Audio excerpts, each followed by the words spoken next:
Hello guys, मैं अक्षय कुमार कृष्णा आप सभी का फिर से वेलकम करता हूं अंग्रेज क्लासेस में। तो गाइस, जैसा कि हम जीके का सबसे इंटरेस्टिंग सब्जेक्ट पढ़ रहे थे जिसका नाम है ज्योग्राफी, ठीक है।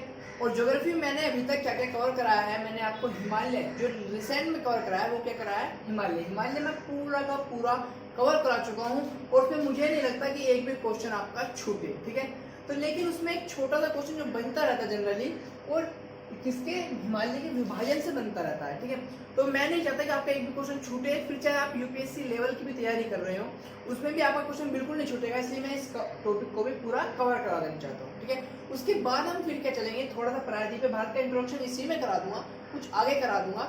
और फिर क्या होगा, हम रिवर्स पे सीधा क्या चलेंगे, भारत की नदियों पे चलेंगे। देखिए, मैं डायरेक्ट भारत की नदियां नहीं पढ़ा सकता, पढ़ाने को मैं पढ़ा दूं, आपको समझने में क्या फायदा। एक बात बताइए, अब आपको कैसे पता ये ब्रह्मपुत्र नदी है, पहले पूर्व में जा रही है फिर वापस आ रही है। ये गंगा नदी तो पूर्व की साइड बह रही है, जबकि आपकी नर्मदा तापी नदी पश्चिम में बह रही है, जबकि निकलती सेम जगह से है।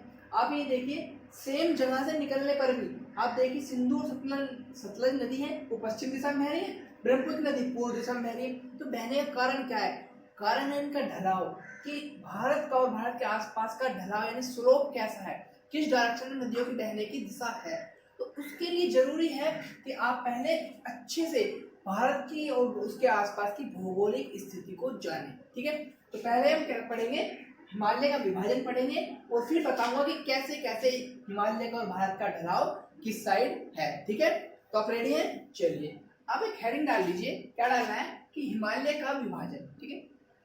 चलिए, ये हिमालय का लास्ट टॉपिक होगा। देखिए, सिडनी बुराड़ नाम लिखिए, सिडनी बुराड़ नाम लिख देता हूं मैं, सिडनी बुराड़, ठीक है। ये क्या थे, ये भूवैज्ञानिक थे, सिडनी बुराड़, ठीक है। अब ये क्या थे, इन्होंने क्या किया कि नदियों के आधार पर हिमालय को बांट दिया। लिखे थे ना, किस आधार पर बांटा गया है, सिडनी बुराड़ ने किस आधार पर बांटा था, नदियों के आधार पर उसने हिमालय को 4 भागों में बांट दिया। कितने भागों में? 4 भागों में, ठीक है। बिटा दो इसे। तो उसने क्या किया था, 4 भागों में बांटकर, ताकि स्टडी जो है हिमालय की वो आसान हो जाए। तो 4 भागों में बांटने में क्या किया, उसने पहले एक पोर्शन लिया।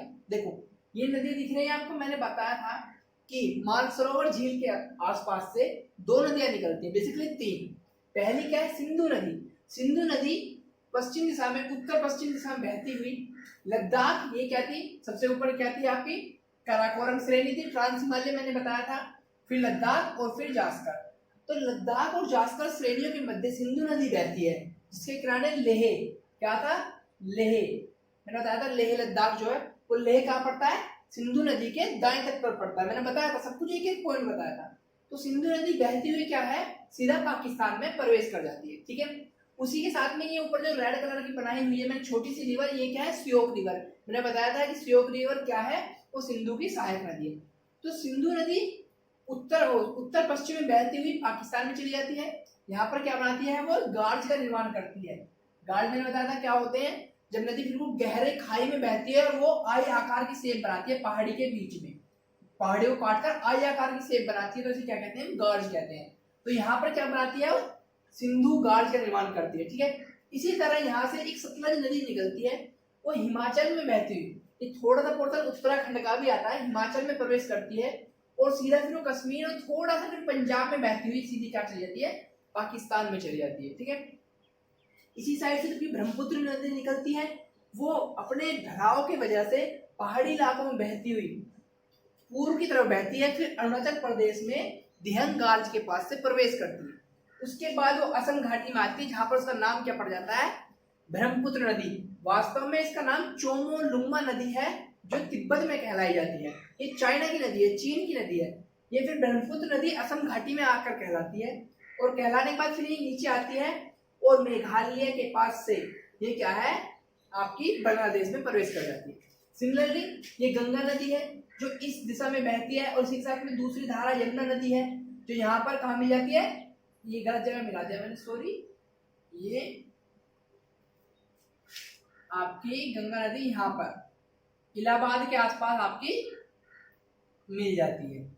कहाँ पर, इलाहाबाद के आसपास मिल जाती है गंगा नदी से। और फिर ये एक धारा हुगली नदी में बढ़ जाती है, और उसके बाद एक धारा आपकी भागीरथी के नाम से या पद्मा नदी के नाम से बांग्लादेश में प्रवेश कर जाती है। तो बाद की बात है, सिर्फ क्या है नदियों का परिचय है, मैंने नाम लिख दिए नदियों, ठीक है। अब देखते हैं सिद्धि बुराड़ ने कैसे ने बांटा था। देखिए सिद्धि बुराड़ ने कहा है कि जो आपका सिंधु नदी, ये क्या है सिंधु नदी और सतलुज नदी के जो बीच का हिमालय है उसे हम कहेंगे कश्मीर हिमालय। क्या कहेंगे? कश्मीर हिमालय। अब भाई आप जानते हैं, आप ये तो जानते हैं सिंधु नदी कहाँ बहती है? कश्मीर से होकर बहती है। और सतलुज नदी भी कभी कहाँ बहती है? वो कश्मीर के बॉर्डर पे होकर बहती है, बेसिकली हिमाचल प्रदेश और पंजाब से होती हुई निकल जाती है, ठीक है, सतलुज नदी। तो जिस पर हमने भाखड़ा नांगल बांध भी बनाया हुआ है, ठीक है। तो क्या है, इन दोनों नदियों के बीच में जाहिर सी बात है कौन सा स्टेट मेजर पोर्शन में पड़ता है? मेजर पोर्शन किसका है? कश्मीर का है, इसलिए हमने इसका नाम रख दिया है कश्मीर हिमालय, ठीक है। अब देखिए नीचे आप देख रहे हैं, ये तो हो गई सतलुज नदी, ठीक है, ये हो गई सतलुज नदी। अब सतलुज नदी और यहाँ पर नेपाल और हिंदुस्तान बॉर्डर के पास से जो नदी बहती है, जो नेपाल और हिंदुस्तान के बॉर्डर पे जो नदी बहती है उसे हम कहते हैं काली नदी।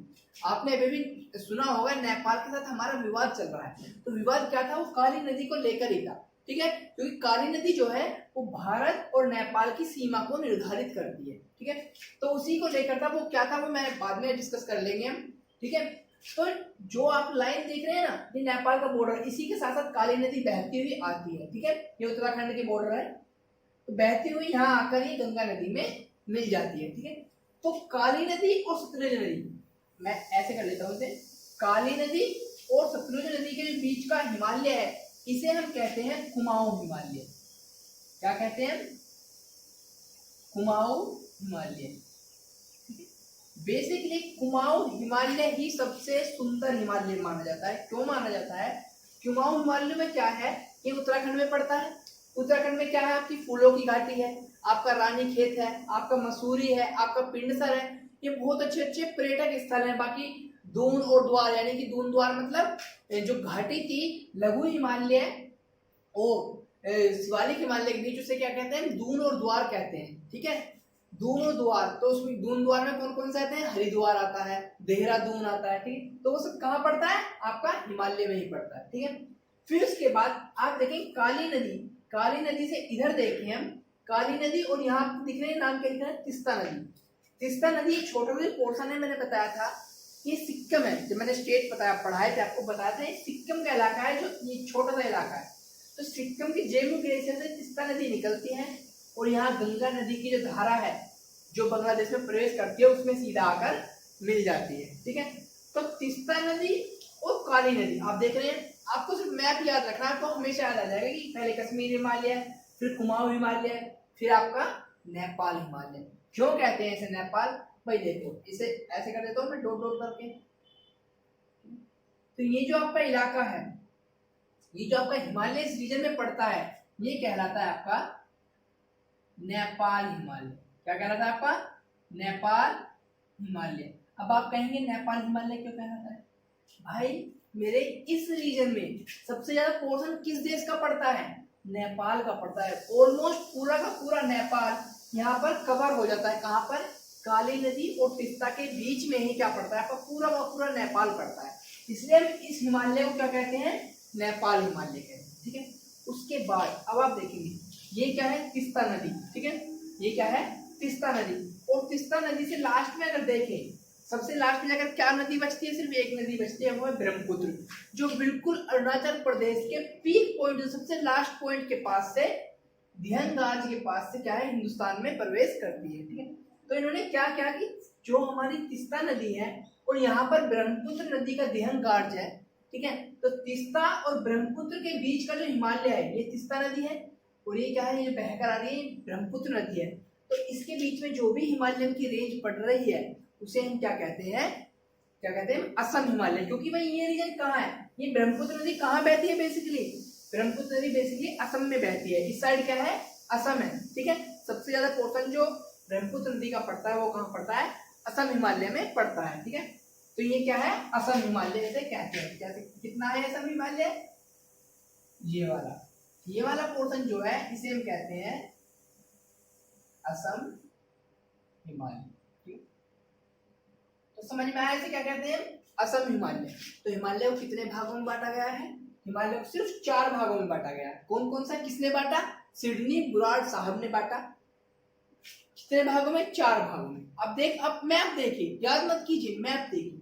देखो सिंधु और सतलज के बीच, सिंधु और सतलज नदी के बीच कौन सा हिमालय पड़ता है? कश्मीर हिमालय।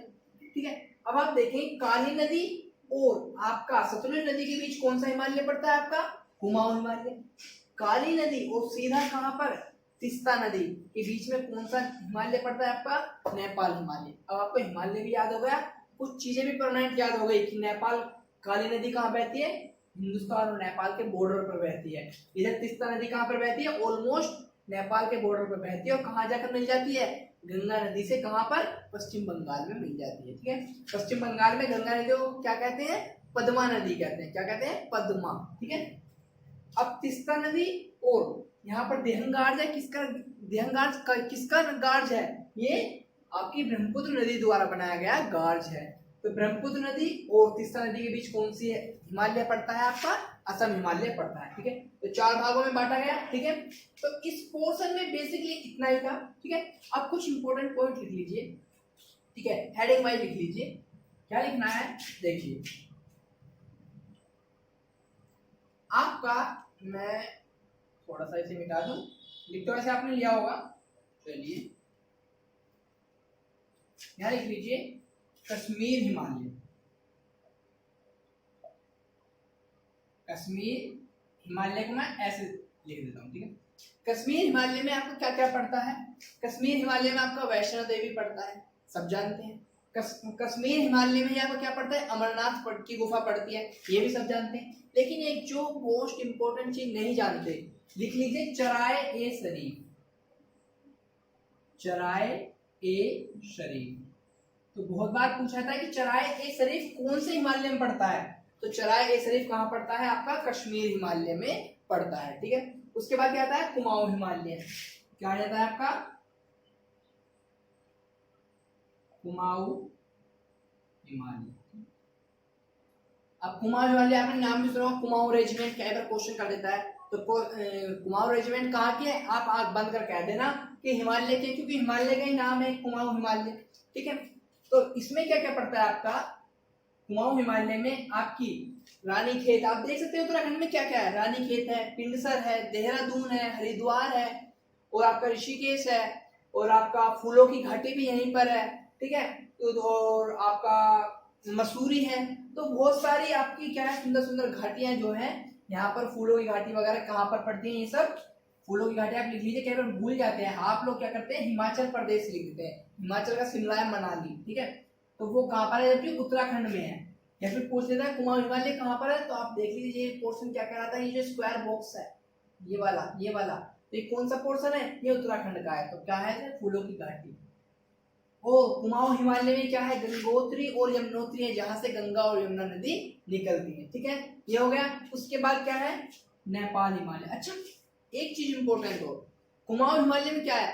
कुमाऊं हिमालय में बहुत ऊंची ऊंची चोटियां हैं, पर्वत श्रेणी। क्या क्या नाम है उनके? आप नाम लिख लीजिए जरा। चोटी कौन कौन सी है? आपकी त्रिशूल, मैंने आपको लिखाया था त्रिशूल। ठीक है, आपकी क्या है? बंदर पुछ, बंदर पुछ। उसके अलावा क्या था आपका? बद्रीनाथ, केदारनाथ, बद्रीनाथ। उसके अलावा लिख लीजिए, आप लिखते चले जाइए केदारनाथ। ठीक है, उसके अलावा और कौन सा पड़ता है आपको पर्वत श्रेणी? यहाँ पर धौलागिरी हो चुका है, तो बंदरपुर, त्रिशूल, बद्रीनाथ और कामेत। क्या है? कामेत, कामेत। ठीक है, आपको दिखाई दे रहा है?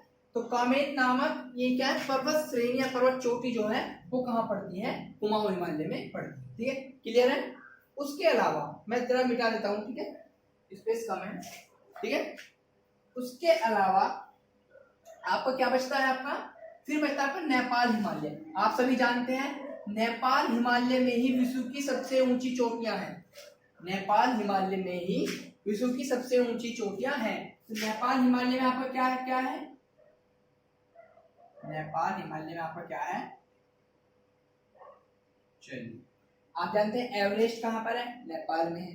ठीक है, कंचनजंगा नहीं, कंचनजंगा हिंदुस्तान की सिक्किम में है। ठीक है, यहाँ पर है कंचनजंगा, फिर है मसालू, फिर है मकालू। ठीक है, तो यहाँ पर क्या है, एवरेस्ट है, मकालू हुआ, ठीक है, मसालू हुआ, अन्नपूर्णा हुआ, धौलागिरी हुआ, ये सब कहाँ पड़ते हैं, ये सब आपके पड़ते हैं नेपाल हिमालय में। तो कई बार हम गलती कर देते हैं, कहाँ पर, अन्नपूर्णा और धौलागिरी, ये हिंदुस्तानी नाम लगते हैं, इसलिए हम क्या करते हैं, हम लिखते हैं ये तो कश्मीर या फिर कुमाऊं हिमालय में। गलत, अन्नपूर्णा, धौलागिरी, ये सब कहाँ पर है आपके, ये सब आपके कहाँ पर है, नेपाल हिमालय में, ठीक है। उसके अलावा अब आपका बचता है क्या, असम हिमालय। तो असम हिमालय में कुछ पहाड़ियां हैं छोटी छोटी, मैंने बताया था उनके नाम। असम हिमालय में क्या क्या है, मैंने बताई थी। असम हिमालय जो अरुणाचल प्रदेश है, ऊपर वाला हिस्सा अरुणाचल प्रदेश है, नीचे क्या है, असम है। तो अरुणाचल प्रदेश में शिवालिक हिमालय की कुछ 4 पहाड़ियां हैं, जिनके नाम क्या थे, मैंने बताया था। 4 पहाड़ियां इस तरह से, तो क्या थे, डफला, मिरी, अबोर, मिसमी। डफला, मिरी, अबोर, मिसमी। डफला, मिरी, अबोर, और आपकी क्या है, मिसमी, ठीक है। फिर बेसिकली क्या है, मैंने पहले भी बताया था कि ये वहां की जनजातियों के नाम है, और इन्हीं जनजातियों के नाम पर क्या किया गया है, वहां की इन 4 पहाड़ियों का नाम रख दिया गया है, डफला, मिरी, अबोर, मिसमी, ठीक है। क्लियर है। तो ये है आपका किस हिमालय में कौन कौन सी खास चीजें हैं, ठीक है। आपको क्लियर हो गया, क्लियर है, ठीक है। चलिए अब हम कुछ खास बातें जान लेते हैं। क्या जान लेते हैं, खास बातें। चलिए बता दूं मैं से, नेपाल का विभाजन हो चुका है, जो भी हो चुका है, ठीक है। चलिए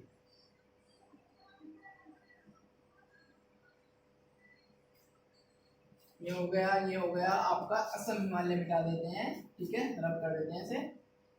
नोट साथ के साथ करते रहा करो, क्यों, अगर आप नोट नहीं करते उससे क्या होता है ना, आप कुछ दिन तो याद रखेंगे, फिर आप भूल जाएंगे। डेफिनेटली भूलना स्वाभाविक है मेरे भाई, सब लोग भूलते हैं, मैं भी भूल जाता हूँ। तो इसलिए क्या करता हूँ, नोट्स बना के रखना जरूरी है। एक बार आपने नोट्स बना लिए तो आपको मैप बिल्कुल माइंड में फीड हो जाएगा, फिर आपको कभी कोई प्रॉब्लम मैप के साथ, यानी कि ज्योग्राफी के साथ तो कभी नहीं आएगी। अगर आपने मेरे साथ पढ़ लिया ज्योग्राफी में, आपको कभी कोई प्रॉब्लम नहीं आएगी। चलिए अब देखिए, प्रायद्वीपीय भारत का छोटा सा इंट्रोडक्शन, ठीक है। उससे पहले हम क्या पढ़ते हैं, ठीक है। आप ये पोर्शन जानते हैं, मैंने बताया था ये जो पोर्शन है, ये क्या है आपका, मेघालय है। क्या है आपका, मेघालय। तो मेघालय को जनरली हम क्या कर लेते हैं, मेघालय बर्फीला इलाका है, अच्छा खासा ऊंचाई पर इलाका है, तो हम क्या करते हैं, मेघालय को हम हिमालय का हिस्सा मान लेते हैं। गलत। तो मेघालय क्या है, मेघालय पठारी है, मेघालय पठारी है, लिख लीजिए, मेघालय हिमालय का हिस्सा नहीं। क्यों नहीं है, जब भूवैज्ञानिकों ने इसकी चट्टानों की खुदाई की और चट्टानों पर रिसर्च की, स्टडी की, तो उन्होंने पाया कि जो मेघालय पठार की जो चट्टानें हैं, मेघालय को हम शिलांग पठार भी कहते हैं। आप जानते हैं मेघालय की राजधानी क्या है, शिलोंग है, तो उससे आप याद रख सकते हैं शिलोंग पठार कहाँ है, मेघालय में। तो मेघालय एक पठारी है, और उसकी चट्टानें हिमालयी चट्टानों से मेल नहीं खाती, बल्कि किससे खाती है, प्रायद्वीपीय भारत की चट्टानों से। प्रायद्वीपीय भारत, अब आप जानते हैं प्रायद्वीपीय भारत कहाँ है, मैंने बताया था कि ये जो आपका इलाका है, ये कुछ दिल्ली का पोर्शन, ये अरावली पहाड़ी है, यहाँ पर दिल्ली है, ठीक है।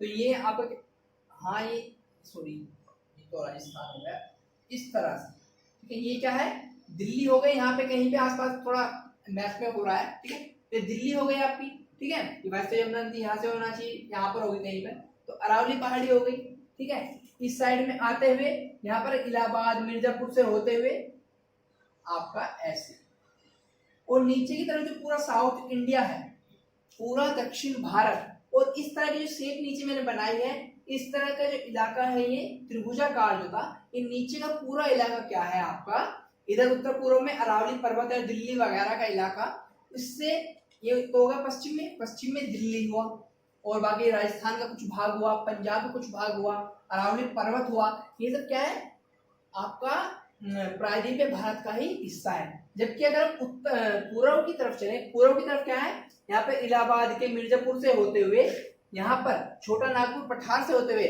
और दक्षिण में कन्याकुमारी तक क्या है आपका प्रायद्वीपीय पठार का हिस्सा है। अगर आपको नहीं जानते आप इस बारे में, तो मैंने आपको जब हिमालय का इंट्रोडक्शन कराया था, उसमें बताया था कि प्रायद्वीपीय भारत क्या है। फिर भी अब नेक्स्ट पार्ट में इसे मिटाने के बाद मैं अच्छे से डिटेल में डिस्कस करूंगा, ठीक है। तो प्रायद्वीपीय भारत है क्या, ये वो हिस्सा है जो आपका अफ्रीका से टूटकर अलग हुआ था। क्या हुआ था? अफ्रीका से टूटकर आपका अलग हुआ था। ठीक है, तो जब इन्होंने टेस्ट किया, भूवैज्ञानिकों ने स्टडी की, तो मेघालय पठार की चट्टानें वो इस प्रायद्वीपीय भारत की चट्टानों से मेल खाती हुई मिली। क्या मिली? मेल खाती हुई मिली। ठीक है, अब इसमें 3 पहाड़ियां हैं, मैं बताऊंगा कैसे मिली। मेघालय में 3 पहाड़ियां हैं इस तरह से। ठीक है, इनके नाम क्या है? गारो, खासी, जैंतिया। सीरीज में लिखिए, पहले क्या है? गारो लिखते रहिए यहीं पर, फिर क्या है? खासी, फिर क्या है? जैंतिया। ठीक है, तो गारो, खासी, जैंतिया क्या है? कि वहां की, जैसे मैंने कहा था ना डफला मिली अबोर मिस्मिता डब, तो वैसे ही गारो, खासी, जैंतिया क्या है? आपकी वहां की जनजातियों के नाम है, जिसके नाम पर मेघालय की जो ये 3 पहाड़ियां हैं, इनके जनजातियों के नाम पर इन पहाड़ियों का नामकरण रखा गया है। ठीक है, जिससे सेकंड में जरा लाइट ऑन कर देता हूँ।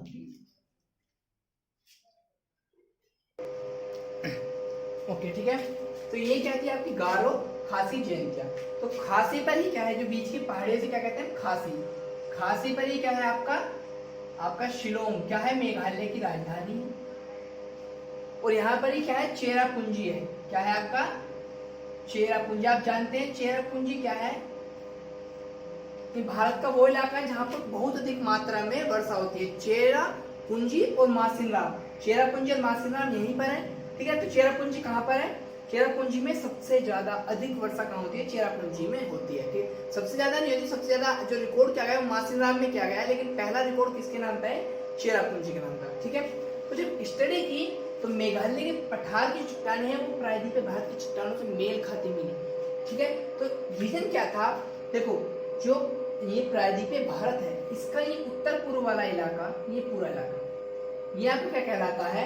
ये कहलाता है छोटा नागपुर पठार। आपने सुना हो क्या कहलाता है? छोटा नागपुर पठार। नागपुर तो इस साइड है, लेकिन छोटा नागपुर पठार की बात कर रहे हैं, नागपुर शहर की बात नहीं, छोटा नागपुर पठार। तो छोटा नागपुर पठार कहाँ पड़ता है आपका? जो प्रायद्वीपीय भारत का ये वाला इलाका कौन सा है? पूर्व और उत्तर। ये उत्तर पूर्व का जो इलाका है ये क्या कहलाता है? छोटा नागपुर पठार। ठीक है, ठीक है, तो छोटा नागपुर पठार जो है वो कुछ आगे जाकर, यहाँ क्या है? पश्चिम बंगाल है, ये इस साइड से होता हुआ ऐसे क्या है? पश्चिम बंगाल, ये आपका पश्चिम बंगाल है। तो पश्चिम बंगाल में आपने नाम सुना होगा राजमहल की पहाड़ियां हैं। ठीक है, यहाँ पर क्या है? राजमहल की पहाड़ियां हैं। मैं ब्लू कलर से मिला देता हूँ इन्हें। पश्चिम बंगाल में क्या है? आपकी राजमहल की पहाड़ियां हैं। ठीक है, तो जो आपकी राजमहल की पहाड़ियां हैं, ये छोटा नागपुर पठार उससे मिल चुका है। ये छोटा नागपुर पठार की पहाड़ियां हैं, तो राजमहल की पहाड़ियां, राजमहल की पहाड़ियों से छोटा नागपुर पठार का कुछ हिस्सा मिल चुका है। ठीक है, और ये जो राजमहल की पहाड़ियां हैं, इन्हीं का विस्तार क्या है? आपका मेघालय पठार है। तो आप समझ रहे होंगे, आप कहेंगे भी राजमहल पहाड़ी तो यहीं पर खत्म हो गई, फिर वहां पर कैसे पहुंच गई? कोई जादू थोड़ी है। मैं बताता हूँ होता क्या था। पहले काफी वर्षों पहले, हजारों वर्षों पहले, ये जो हिस्सा था, ये वाला हिस्सा यहाँ तक जाता था। कहाँ तक? मेघालय पठार तक। लेकिन क्या हुआ? इधर से क्या हुआ? गंगा नदी बहती हुई आई। ठीक है, गंगा नदी ने बहती हुई आकर गंगा नदी 2 भागों में बट गई।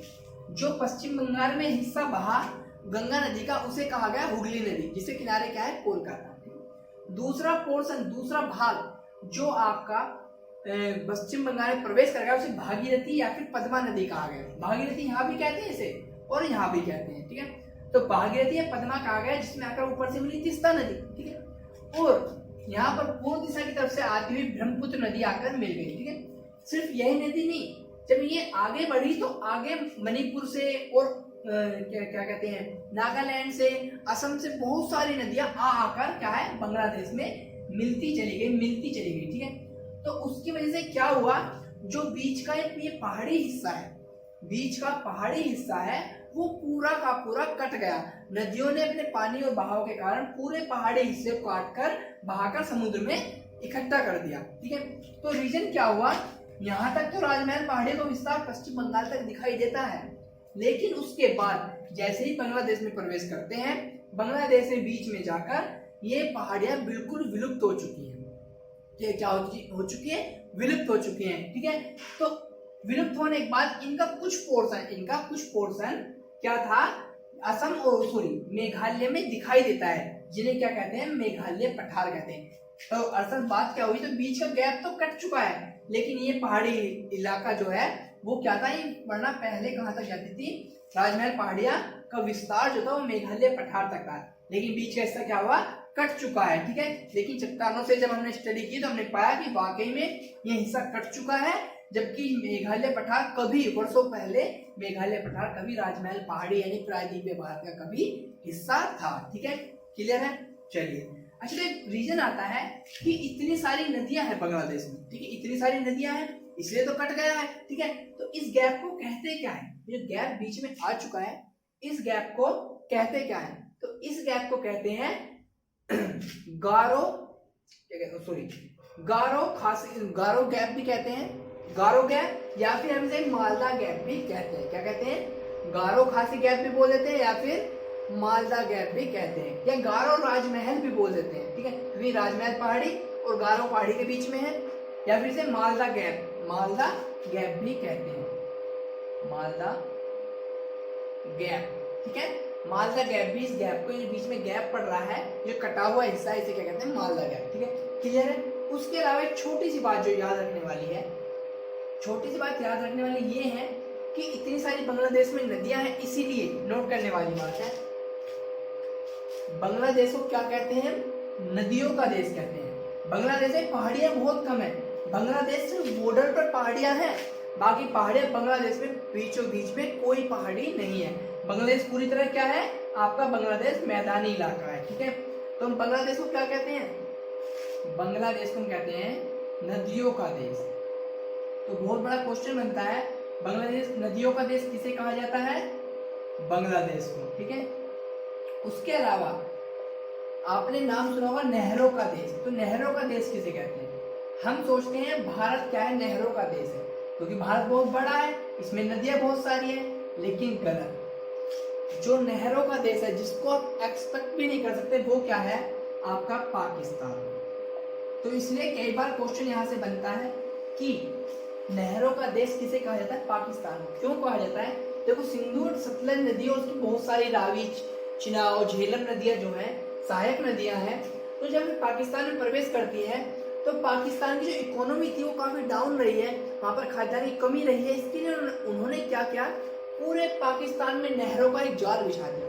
वहां पर जो नहरें हैं, क्षेत्रफल के हिसाब से हमारे हिंदुस्तान से भी ज्यादा नहरें कहाँ पर है, क्षेत्रफल के अगर हिसाब से देखें तो पाकिस्तान में है, इसलिए पाकिस्तान को क्या कहते हैं, नहरों का देश कहते हैं। ठीक है, तो इसी के साथ हमारा हिमालय का पोर्शन जो है, हिमालय का विभाजन क्या हो चुका है, खत्म हो चुका है, बाकी और कोई टॉपिक इसमें नहीं रहा है। ठीक है, चलिए इसमें इतना ही है। ठीक है, जब हम पढ़ेंगे प्रायद्वीपीय भारत का पठार, तो उसमें हम डिटेल में पढ़ेंगे कहाँ कहाँ पर कौन सी पहाड़ी है, किसका भाव किधर है। ठीक है, क्लियर है।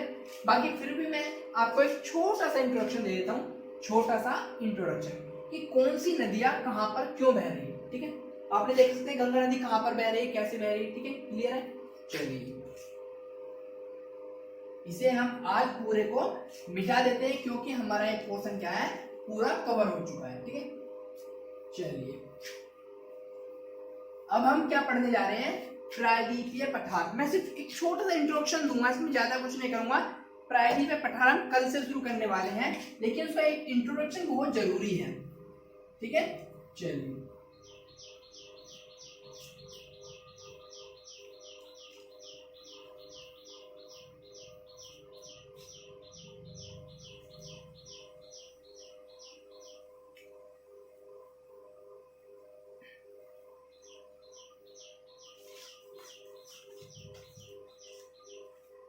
चलिए अब देखिए, दरअसल आप जानते हैं भारत का नक्शा किस हिसाब से है, भारत का नक्शा कुछ इस हिसाब से है, आप देखेंगे तो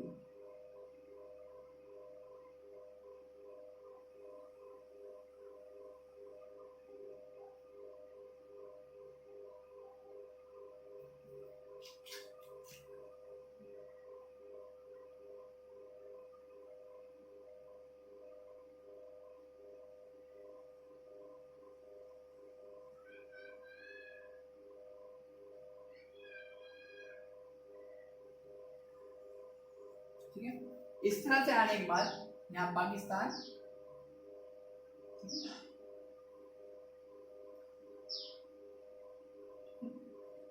इस तरह से क्या आता है आपका हिंदुस्तान का कुछ इस तरह से नक्शा है, एग्जैक्टली है। मैंने सिर्फ एक क्या किया है, रफली डायग्राम बना दिया है।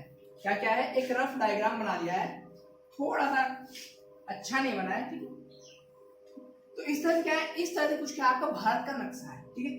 तो इसमें क्या है मैं आपको बता दूं, आपका जो ये वाला हिस्सा है, ये वाला जो हिस्सा है आपका,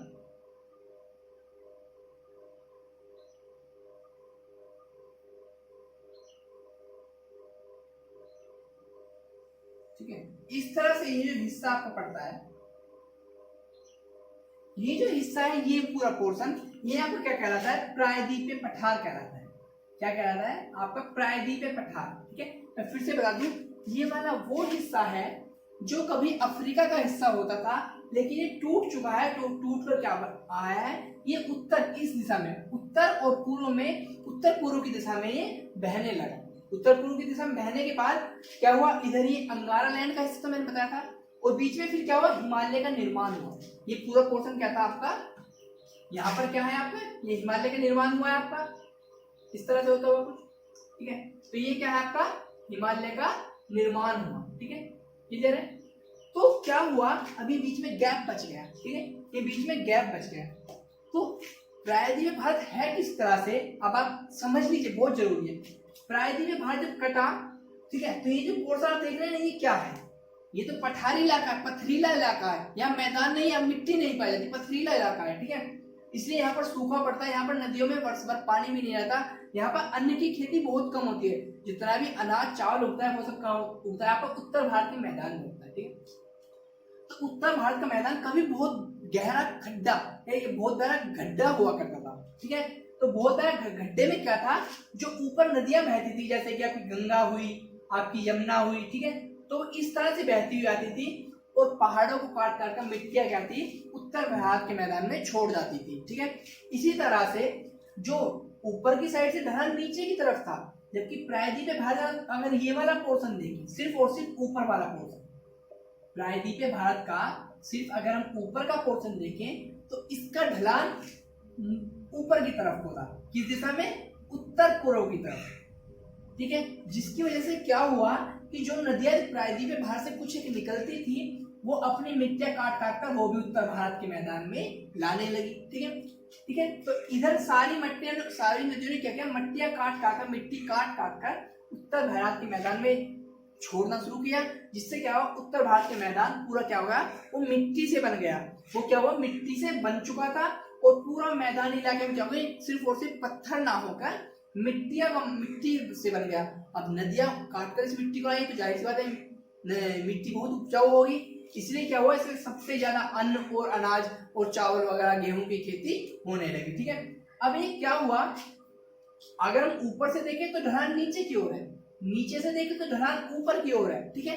अब ये बीच का पोर्शन, नदियां कहीं तो अपना पानी ले जाएंगी, इस पोर्शन का, ये बीच वाला जो हिस्सा है, इसका ढलान कुछ इस तरह से है, इस तरह से। तो ढलान किस दिशा में है इसका, कुछ इस दिशा में है। उससे फर्क क्या पड़ा, उससे इफेक्ट ये पड़ा कि जो आपकी नदियां हैं, वो नदियां इस दिशा में बहती हुई क्या हुई, बंगाल की खाड़ी में गिर जाती है। आप देखेंगे ज्यादातर जितनी भी नदियां हैं, चंबल हुई, बेतवा हुई, सोन हुई, ये प्रायद्वीपीय भारत की नदियां हैं, सिंध हुई, ऊपर क्या है, गंगा हुई, यमुना हुई, ये घाघरा, गोमती, इधर से घाघरा, गोमती वगैरह सब नदियां क्या आती है, गंगा नदी में मिलती जाती है। तो गंगा नदी क्या है, मुख्य नदी बन चुकी है। सभी नदियां गंगा नदी में अपना जल मिला देती है, और फिर गंगा नदी के माध्यम से ये नदियां जो है बंगाल की खाड़ी में अपना जल गिरा देती है, ठीक है। तो इस तरह से क्या है, ऊपर का ढाल नीचे की तरफ, जबकि प्रायद्वीपीय भारत के ऊपरी हिस्से का ढाल इस दिशा में, किस दिशा में, मैं बता देता हूं, इस दिशा में, ठीक है। और फिर इस हिस्से का ढाल संयुक्त रूप से अगर देखा जाए, तो इस हिस्से का ढाल इस दिशा में, ठीक है। तो ये क्या आपका पश्चिम बंगाल की तरफ चला जाता है, ठीक है। अब देखें, जबकि अगर हम इससे देखें नीचे का कुछ पोर्शन, मैं बताऊंगा कुछ पोर्शन का ढाल, अब मैं इस साइड से देखें, अगर मैं देखूं, अगर मैं भारत को इस तरह से आपके सामने खड़ा कर दूं, भारत को इस तरह से, तो हम लेटरली अगर इस तरह से देखें, इस तरह से अगर देखें, तो भारत का ढलान कुछ इस तरह से है,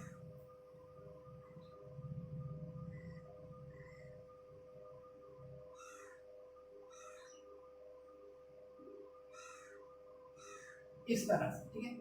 तो ये क्या है आपका भारत का ढलान कुछ इस तरह से है। तो ये क्या है आपका पश्चिमी घाट पर्वत कहलाता है। ये वाला जो पोर्शन है ये वाला, ये आपका क्या कहलाता है पश्चिमी घाट। तो आप देखेंगे बहुत खड़े ढाल वाला है। तो इसके जो पश्चिमी सिरे से नदियां बहती हैं वो इस दिशा में बहेंगी ढाल की तरफ, जाहिर सी बात है किस दिशा में बहेंगी वो इस दिशा में, ठीक है। तो यहां से जो नदियां निकलती हैं वो कहाँ बहती हैं इस दिशा में। पश्चिमी घाट से जितनी भी नदियां निकलेंगी वो इस दिशा में बहेंगी, ठीक है। तो जितनी भी नदियां बहती हैं, अब इन्होंने मिट्टियां काटना स्टार्ट किया। यहाँ से इन्होंने मिट्टी काटी, जो मिट्टी काटी वो यहाँ की तलहटी में यहाँ पर इन्होंने जमा करना शुरू कर दिया, जिससे क्या हुआ यहाँ पर पश्चिमी घाट के बाद भी थोड़ा सा मैदानी इलाका बन गया। यहाँ पर क्या है ये पूरा मैदानी इलाका, ये प्रायद्वीपीय भारत है। प्रायद्वीपीय भारत के साइड में जो किनारा है, जो भारत का तटीय क्षेत्र है समुद्र के किनारे, वो क्या बन गया है प्रायद्वीपीय भारत का मैदानी इलाका बन गया। यहाँ पर मैदान पाए जाते हैं, ठीक है। इसी तरह अगर पूर्व भाग में देखिए, जो भी इस पोर्शन से जितनी भी नदियां निकलेंगी, जो पश्चिमी घाट का पूर्वी सिरा है उस सिरे से जितनी भी नदियां निकलेंगी, जब ढलाव इधर है पानी जो होता है ऊंचे ढलान से नीचे की ओर बहता है, तो जितनी भी नदियां निकली वो सब क्या थी, वो नदियां इस दिशा में बहना शुरू कर दी। इसीलिए आप देखेंगे कि गोदावरी नदी इस दिशा में बहती है, कृष्णा नदी इस दिशा में बहती है, कावेरी नदी इस दिशा में बहती है। तो सारी नदियां जो हैं वो इसी दिशा में बहने लगी और बंगाल की खाड़ी में अपना जल गिराने लगी। जितनी भी नदी थी वो इस दिशा में बहने लगी। और यहाँ पर क्या किया इन्होंने, पूर्वी घाट पर, ये पश्चिमी घाट था तो ये क्या था पूरा पूर्वी घाट था, तो पूर्वी घाट के किनारे इन्होंने क्या किया, मिट्टियां काट कर लाना शुरू कर दिया। और पूर्वी घाट पर भी इन्होंने क्या कर दिया, मिट्टी जमा करके मैदानी क्षेत्र का निर्माण किया है, ठीक है। तो बीच का जो पोर्शन था ये क्या बन गया आपका, बीच का पूरा पोर्शन आपका प्रायद्वीपीय भारत, साइड में पूर्वी घाट के बाद मैदान, यहाँ पश्चिमी घाट के बाद मैदान, ऊपर उत्तर भारत का मैदान। अगर मैं बताऊं आपको,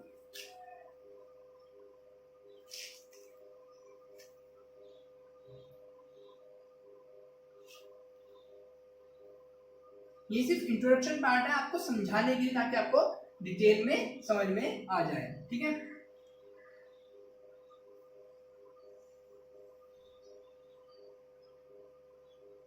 ठीक है, तो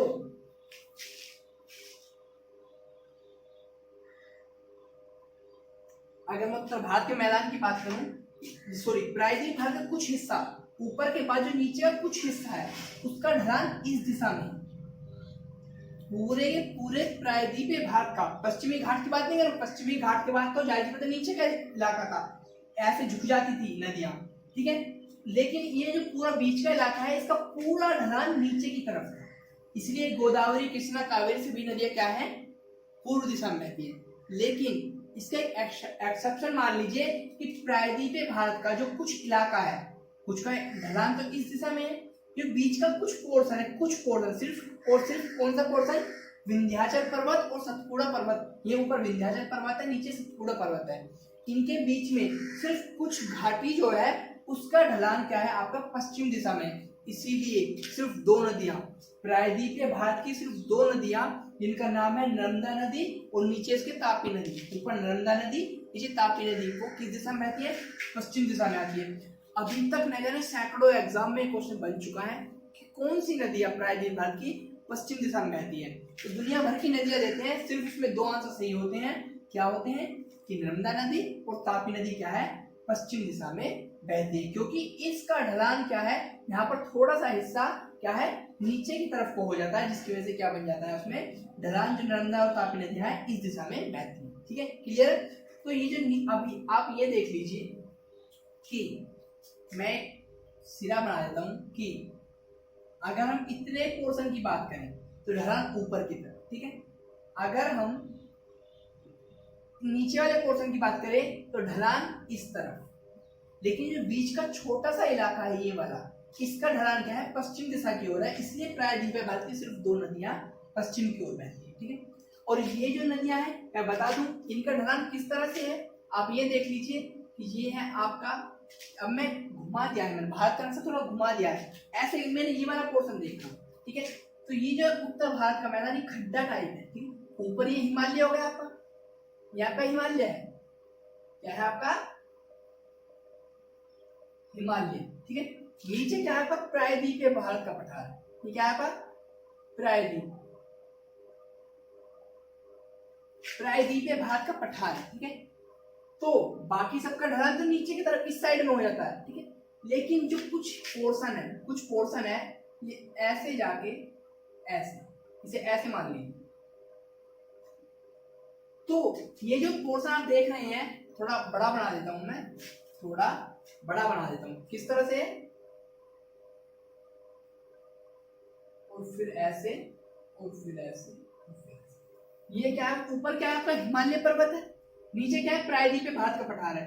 लेकिन ये जो कुछ हिस्सा है, ये वाला अगर देखें, ये वाले हिस्से का ढलान क्या है आपका उत्तर की तरफ है। ये वाला जो इलाका है ये क्या है उत्तर की तरफ है। इसलिए क्या होता है जितनी भी चंबल, बेतवा, सोन नदी निकलती है वो उत्तर भारत में आकर मिट्टियां जमा कर देती है।